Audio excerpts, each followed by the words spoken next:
오늘은 사무엘상 강해 9번째 시간으로 그들이 왕을 달라고 한 이유라는 제목을 가지고 말씀을 전하겠습니다. 사무엘상 7장과 8장 사이에는 어느 정도 긴 시간이 있었던 것 같습니다. 8장에 오니까 사무엘이 늙었습니다. 세월이 많이 지났습니다. 미스바에서 하나님께서 하늘에서 도우셔서 블레셋을 쳐부셨던 그 이야기도 이제 추억이 옛날 이야기가 되었습니다. 본문은 사무엘의 아들들이 사무엘처럼 잘 다스리지 못했고 뇌물을 받고 판결을 굽게 했다는 안타까운 소식으로 시작합니다. 그런데 더 안타까운 것은 이스라엘 백성들이 그것을 이유로 사무엘에게 나가서 왕을 달라고 요구했다는 것이 더 안타까운 사실입니다. 이것은 사무엘에게뿐만 아니라 하나님께도 굉장히 몹쓸 짓을 한 악한 요구였습니다. 마치 아버지가 집에 계신데도 불구하고 자식들이 어머니에게 가서 우리는 다른 아버지를 원합니다 라고 한 것과 비슷한 그런 상황입니다.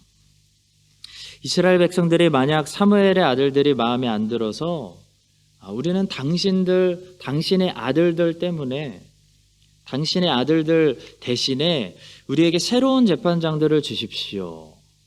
아니면 우리에게 새로운 사사들을 주십시오 라고 했다면 사실 큰 문제가 안 되고 잘 넘어갔을 수도 있었을 것입니다.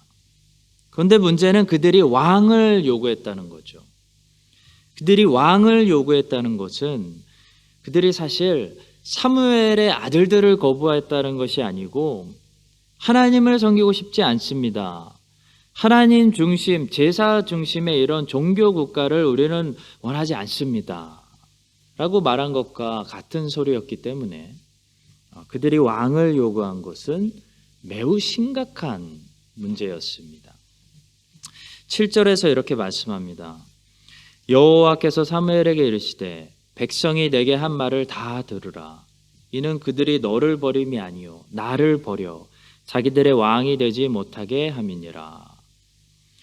오늘날에도 항상 모든 죄는 어떻게 시작하냐면 사실 하나님이 우리를 다스리지 못하게 하고 그 다스림에서 벗어나려는 마음, 다른 것으로 하나님을 대신해서 우리의 인생을 통제하고 다스리게 하는 마음, 그 마음에서 모든 죄가 시작된다는 사실을 알 수 있습니다.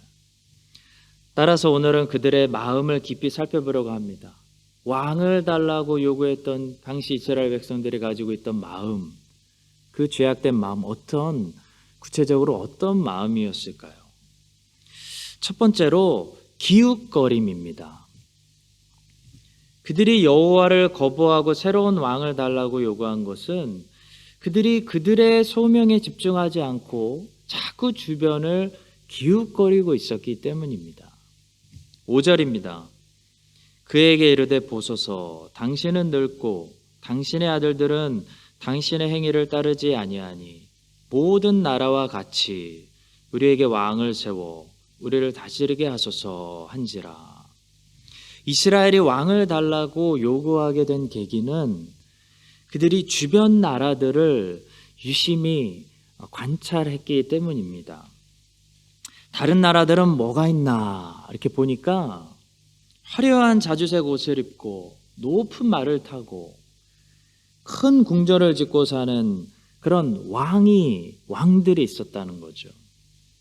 우리도 저런 멋진 왕이 있었으면 더 멋진 나라가 되겠다. 이런 결론에 도달한 것입니다. 성도 여러분, 세상 사람들을 우리가 전도하기 위해서 저들을 긍휼히 여기는 눈으로 관찰하는 것은 필요합니다. 크리스찬은 세상에 비치고 세상의 소금이기 때문에 세상을 모르면 안 됩니다. 교회는 수도원이 아닙니다. 세상하고 절단된 단체가 아니라는 거죠.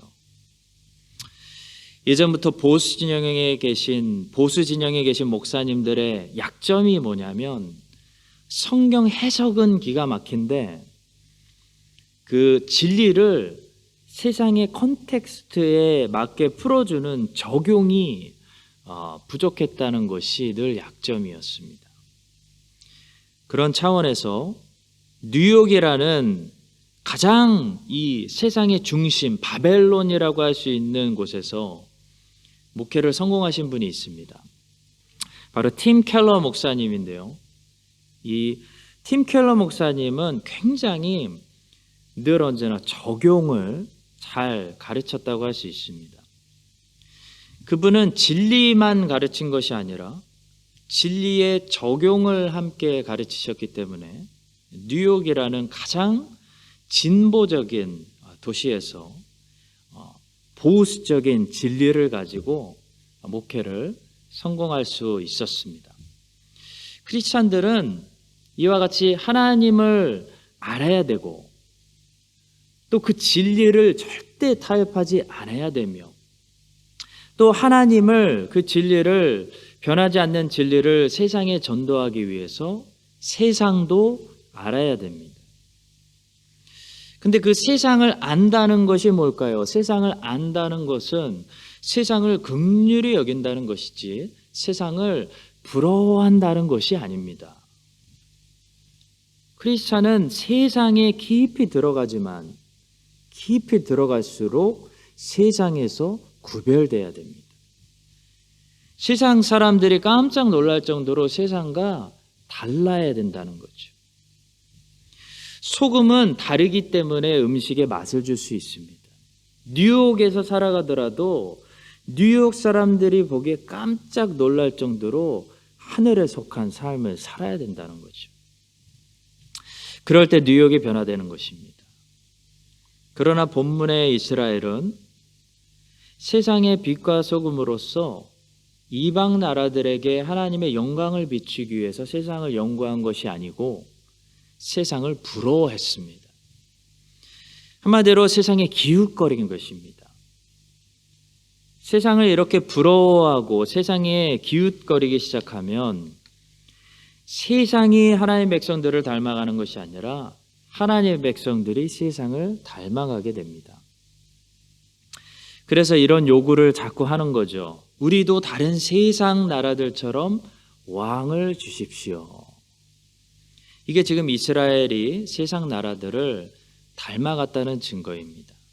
성도 여러분, 하나님의 백성들이 정말 화려한 이 세상 속에 깊숙이 들어가서도 세상에 흡수당하는 것이 아니고 오히려 세상을 하나님의 은혜로 흡수시켜 버리려면 제일 중요한 것이 우리가 우리의 정체성을 잃어버리지 말아야 한다는 것입니다.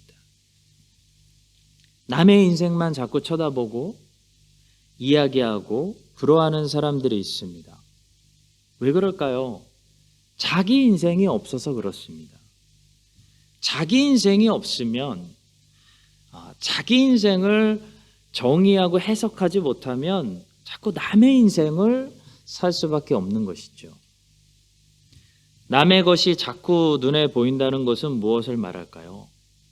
자기의 정체성이 그만큼 흐리다는 것을 말합니다.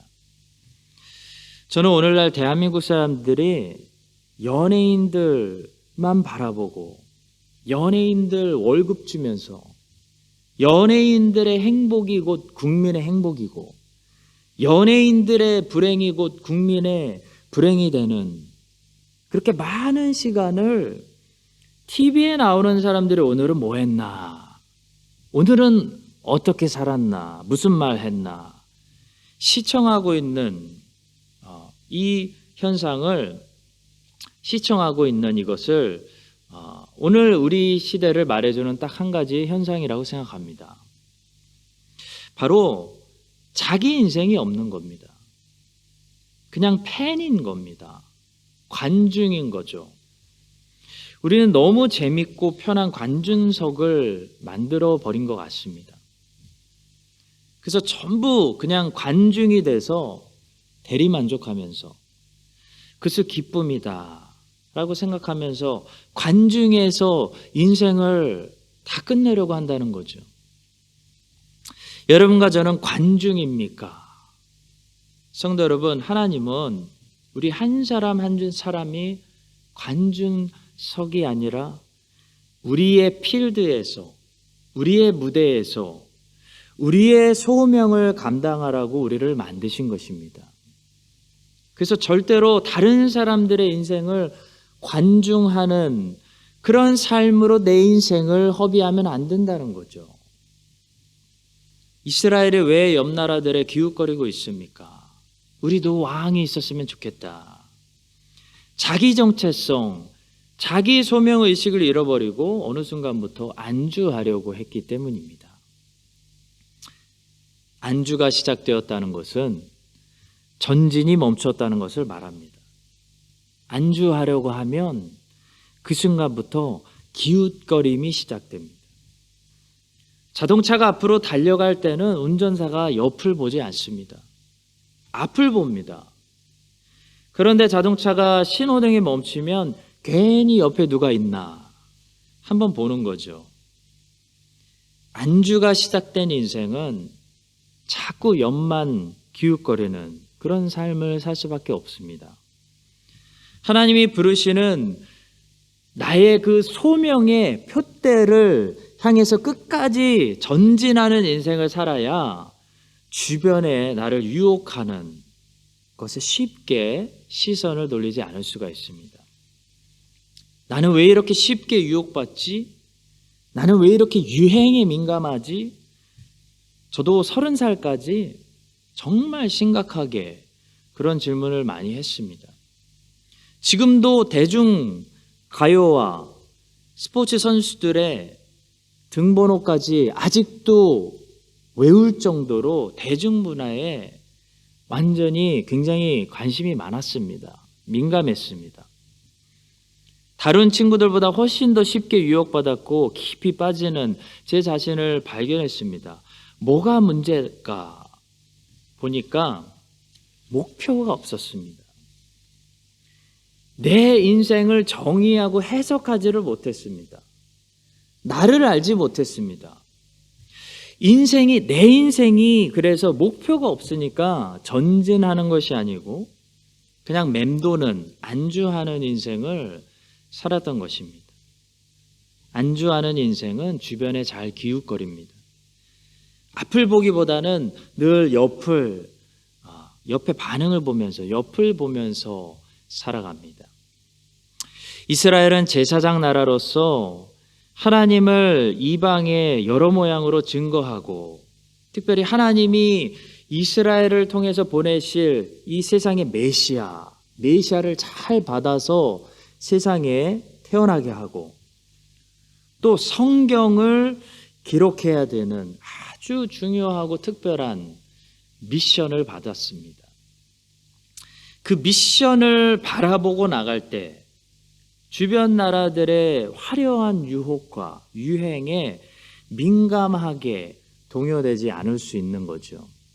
성도 여러분, 여러분과 제가 세상의 빛으로서 세상을 긍휼히 여기되 세상을 부러워하지 말고 세상의 유행을 따라가지도 말고 세상에 깊숙이 들어가서 우리가 세상을 변화시키되 세상이 우리 안에 깊숙이 들어와서 우리를 변화시키지 못하도록 늘 우리에게 보여주시는 그 소명의 표대를 바라보면서 끝까지 앞으로 전진하는 그런 인생들이 될 수 있기를 예수 그리스도의 이름으로 간절히 축복합니다.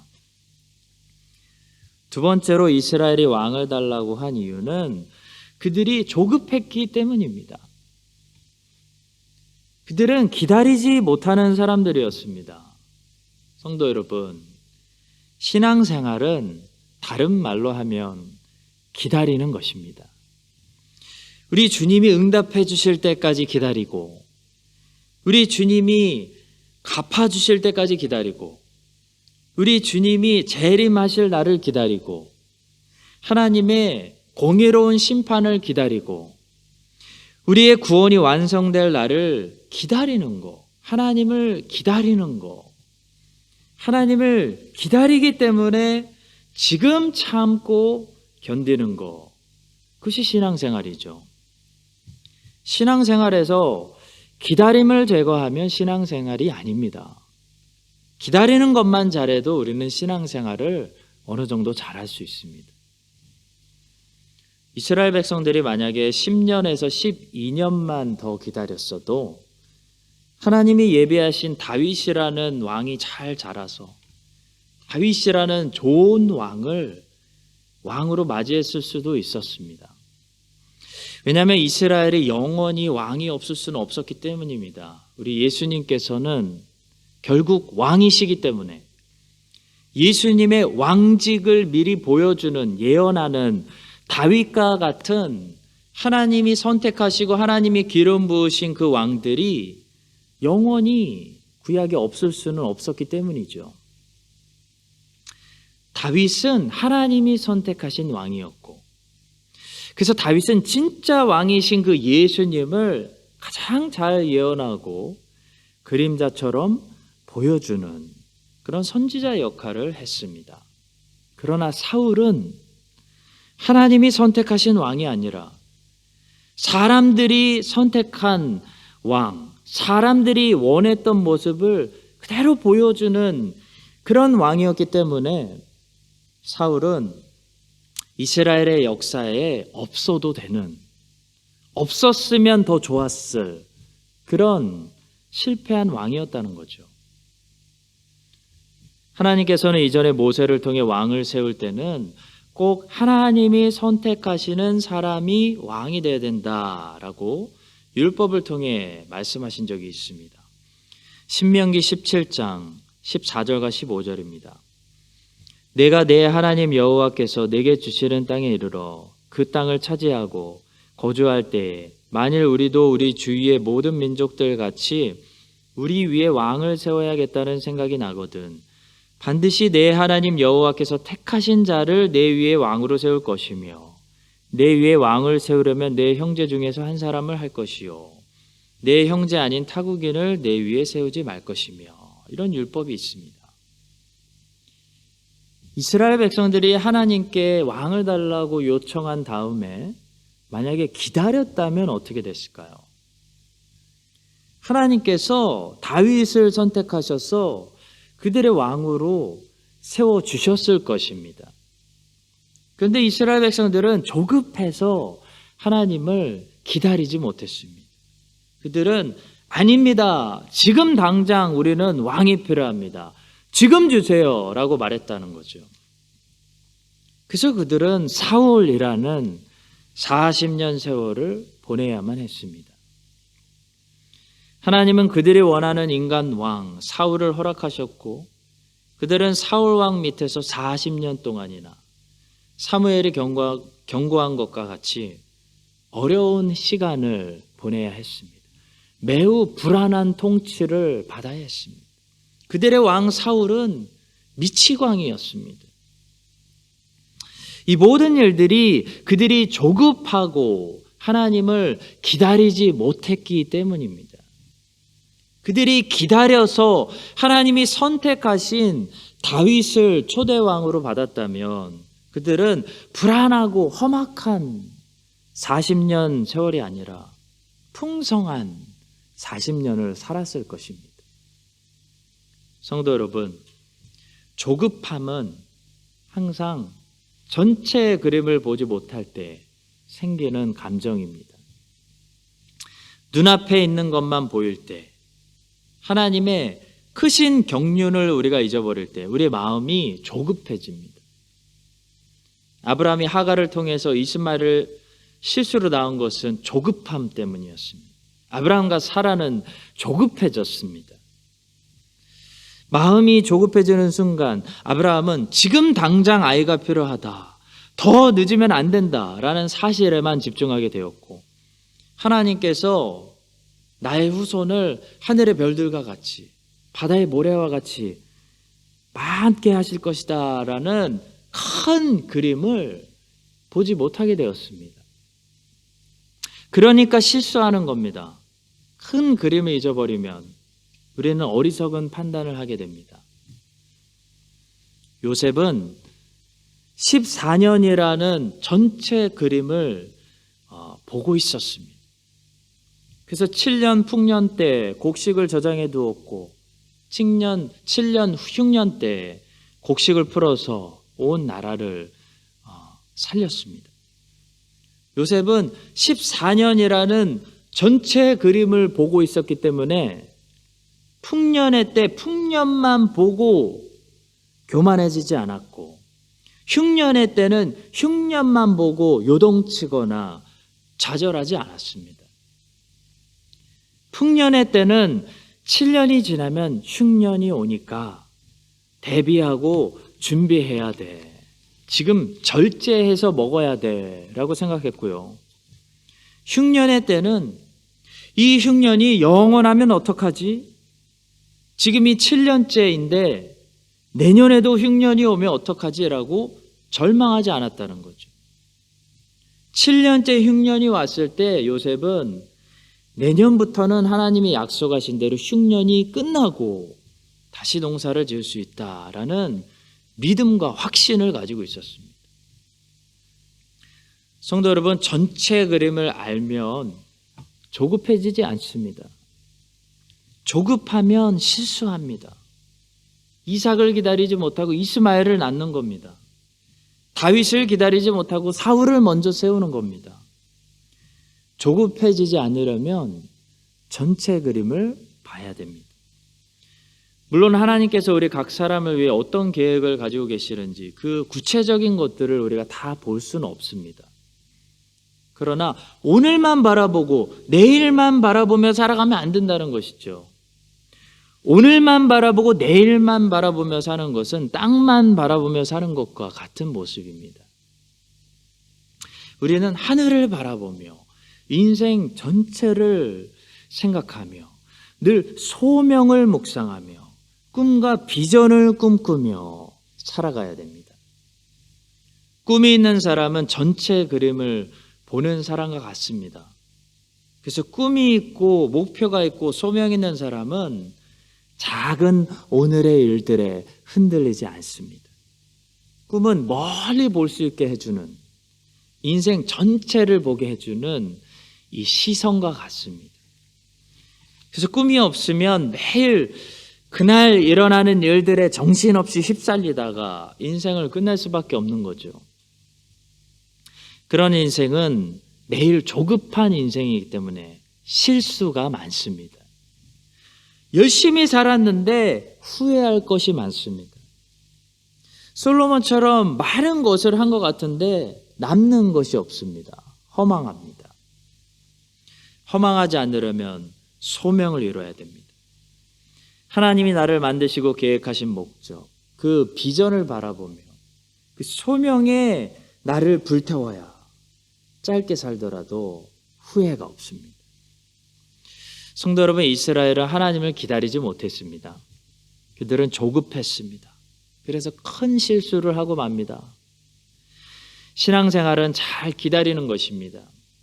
하나님을 기다리는 것입니다. 하나님의 시간이 올 때까지 지금 내가 부족한 줄 알고 나를 잘 훈련하고 성장시키고 준비하고 인내하고 참는 것입니다.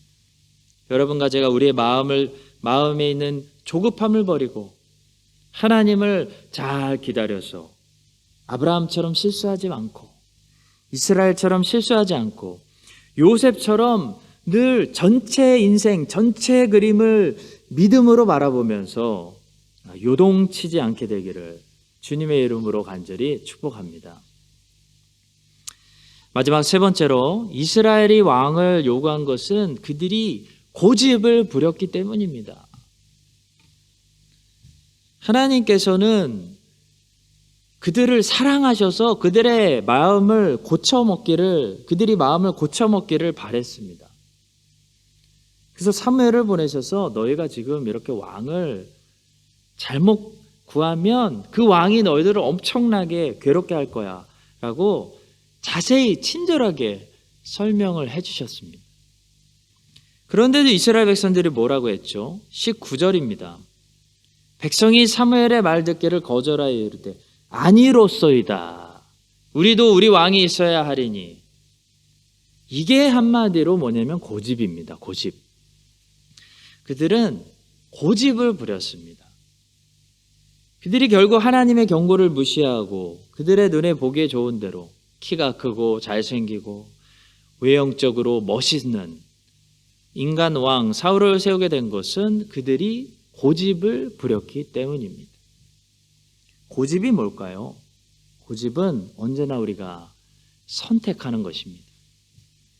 우리가 고집을 부릴 때는 설명이 약하거나 설득이 안 돼서 고집 부리는 것이 아니고 설득이 다 됐는데도 우리의 마음을 우리가 스스로 완고하게 해가지고 나는 안 듣겠다 라고 결심했기 때문에 고집을 부린다는 거죠.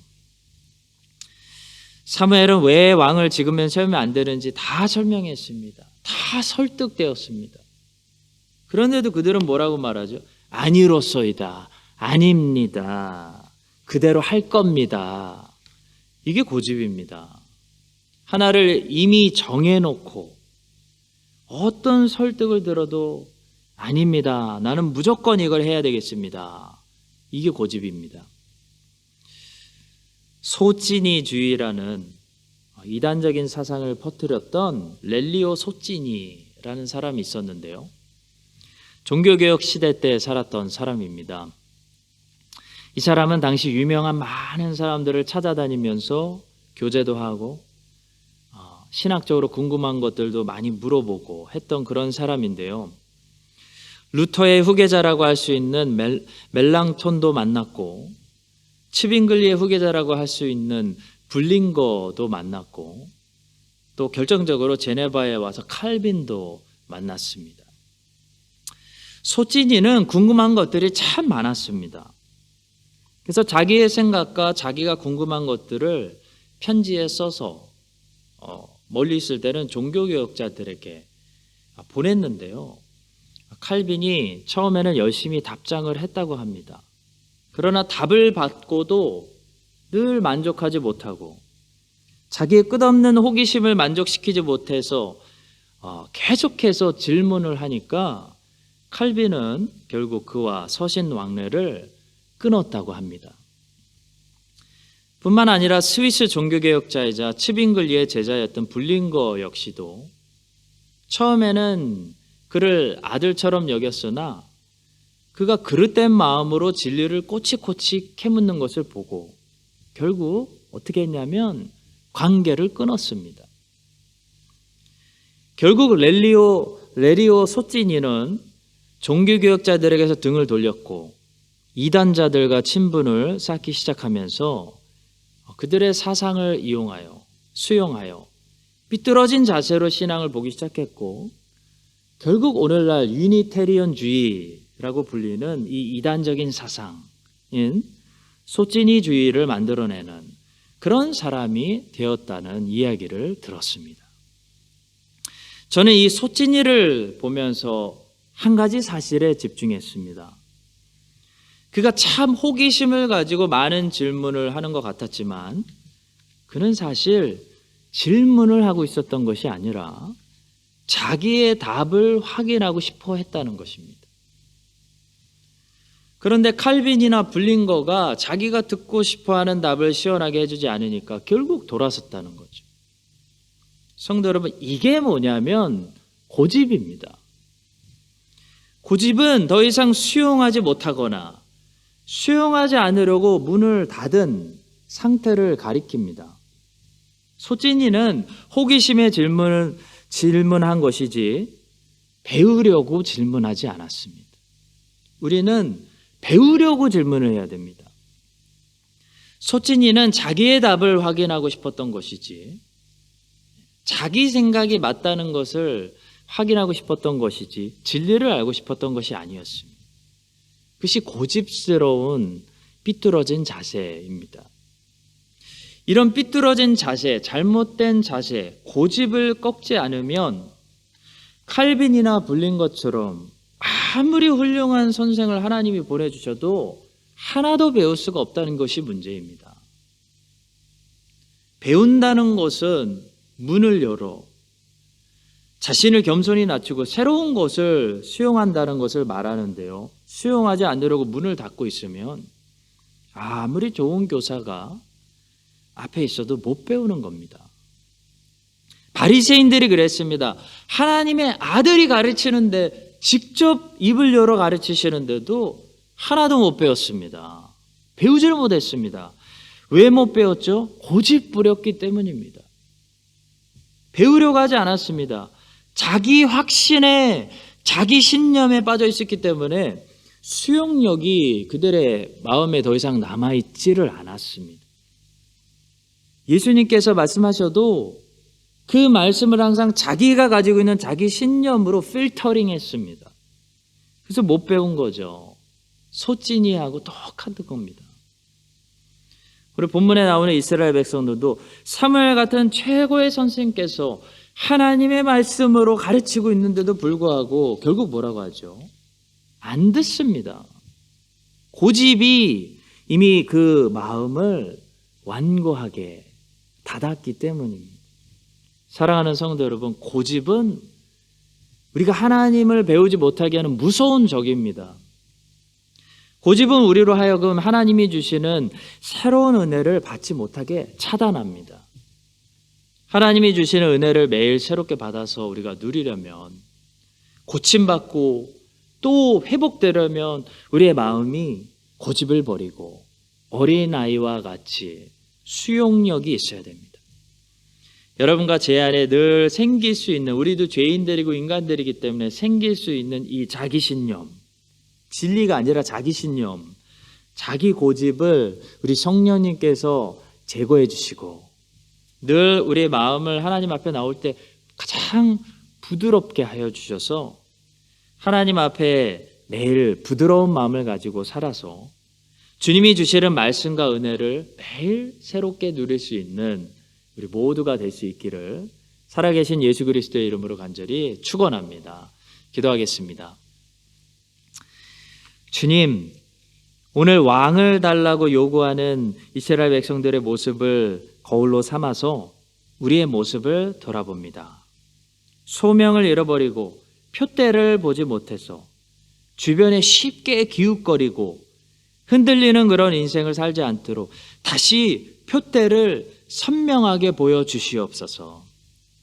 또 하나님을 기다리지 못하고 조급해하다가 이스마엘을 낳는 실수를 범하지 않도록 늘 전체 그림과 큰 하나님의 계획하심을 믿음으로 볼 수 있도록 눈을 주시옵소서.